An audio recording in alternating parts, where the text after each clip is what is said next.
Bonjour, aujourd'hui je termine un peu la vidéo que j'ai commencé la dernière fois sur les tableaux de fréquence. Alors aujourd'hui je vais aborder un concept proche que j'ai déjà introduit la dernière fois, les tableaux croisés dynamiques. Alors les tableaux croisés vont nous permettre, alors sur la même base que nous avons utilisée la dernière fois, où nous avons deux variables. Là, on va nous intéresser parce que c'est un tableau croisé, donc il croise une variable avec une autre. Nous allons nous intéresser à finalement étudier le lien entre deux variables. Alors, il ne faut pas comprendre le lien entre deux variables comme la causalité. On ne va pas chercher à vraiment déterminer est-ce qu'une variable cause une autre, mais plutôt à voir si les deux variables sont liées par rapport, bien sûr, aux modalités que nous avons. Par exemple, les modalités, ici pour le sexe, homme et femme. Donc, pour les groupes, on va voir est-ce qu'il y a un lien entre les deux variables qualitatives. Hein, c'est des variables qualitatives parce que le sexe c'est homme-femme, même si ici ce sont des chiffres, un pour femme, deux pour homme.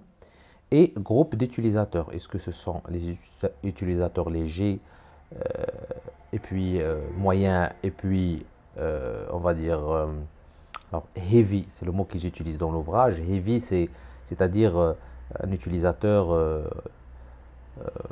un grand utilisateur. Un utilisateur, on va dire, très impliqué dans la consommation, par exemple, d'un produit.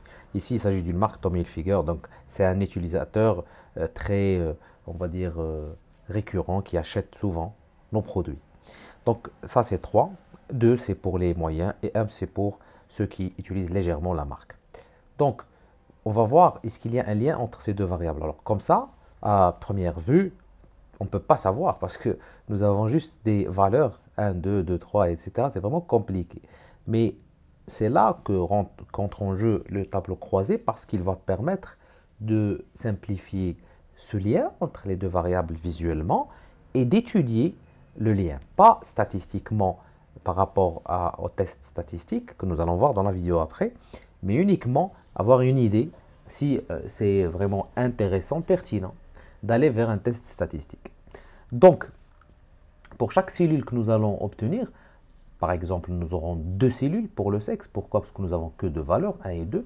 Donc, pour la cellule, il y aura, pour une cellule par exemple, il y aura l'intersection entre 1, qui est la première valeur du sexe, avec la première valeur, par exemple, du groupe, qui est 1 aussi. Et puis, nous aurons aussi 1 avec 2, et puis 1 avec 3. Et la même chose pour 2. Donc, on comprend que dans un tableau croisé, on va croiser toutes les valeurs aux modalités de la première variable avec toutes les valeurs aux modalités de la deuxième variable. Et avec cette nouvelle représentation, différente de celle que nous avons au départ, nous aurons une meilleure idée sur la possibilité d'un lien entre les deux variables ou bien justement l'absence de ce lien entre les deux variables. Donc, pour réaliser un tableau croisé, première chose à faire, alors j'ai écrit ici, que vous allez faire, si vous avez excellent français, insérer tableau croisé. Alors moi je vais faire la même chose en anglais, regardez, je vais faire insert et pivot. Alors pivot table c'est tableau croisé. C'est très simple, alors nous aurons un pop-up comme ça. Après il faut aller juste choisir l'ensemble des données, cliquer sur entrée, et puis dire new worksheet, c'est-à-dire une nouvelle feuille, tout simplement. C'est mieux d'avoir ça sur une nouvelle feuille qui sera créée ici. Je vais faire OK. Alors là, j'aurai toutes les possibilités, les variables que j'ai déjà au départ. Alors l'idée, c'est d'avoir, j'ai dit tout à l'heure, deux variables, le sexe, qui sera sur les colonnes ou bien les lignes, hein, ça c'est pas différent, c'est la même chose. Donc je peux juste glisser, regardez, le sexe ici sur columns. Alors columns, vous allez avoir colonne en français. Deuxième variable, c'est groupe.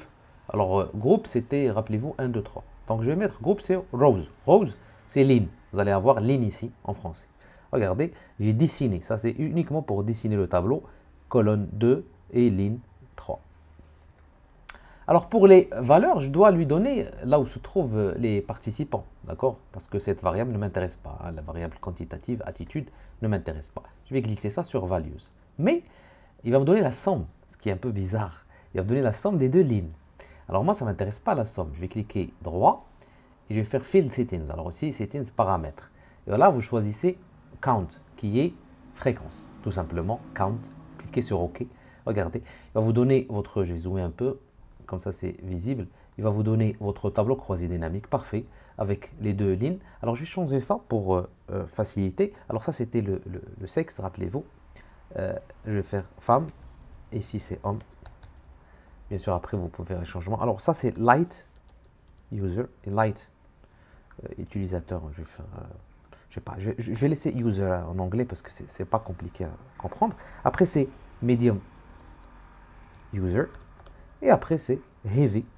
Comme j'ai dit tout à l'heure, heavy c'est lourd, mais on ne traduit pas ça lourd en français. On va dire un utilisateur très, comme j'ai dit tout à l'heure, un grand consommateur. Voilà, donc j'ai mon tableau croisé dynamique. Alors, je vais terminer avec un changement qu'on va faire. Généralement, on ne va pas représenter les tableaux croisés avec les fréquences. Ce qui est plus intéressant, c'est de représenter les fréquences en pourcentage. Pourquoi? Parce que ça va faciliter la lecture de la possibilité du lien entre les variables. Ici, déjà, j'ai 14 personnes light users femmes, alors quand je passe à heavy user, regardez, c'est plutôt les hommes. On voit bien que c'est les hommes. Alors, ce que je vais faire, c'est transformer ça en pourcentage. Mais en général, les pourcentages, on va les transformer en colonne ou en ligne. On a le choix. C'est-à-dire calculer plutôt les fréquences en ligne ou en colonne. C'est-à-dire par rapport à cette variable ou bien à cette variable en colonne. Mais en général, c'est la variable indépendante qui est utilisée comme variable sur laquelle on va diviser, sur le total de laquelle on va diviser. Ici, bien sûr, c'est cette variable qui m'intéresse, c'est l'utilisation. Et donc, la variable indépendante, c'est le sexe, homme et femme. Et donc, je vais diviser sur les colonnes, bien sûr. Regardez, je vais aller sur Show Values As, c'est-à-dire vous allez trouver en français calculer les valeurs ou bien montrer les valeurs, sur quelle base. Et là, je vais aller sur le pourcentage de la colonne, du total de la colonne. Parce que comme j'ai dit, c'est ma variable indépendante ici. Et tout simplement, vous allez obtenir les pourcentages comme ça. Donc, il a juste transformé les différentes fréquences qui étaient ici avant.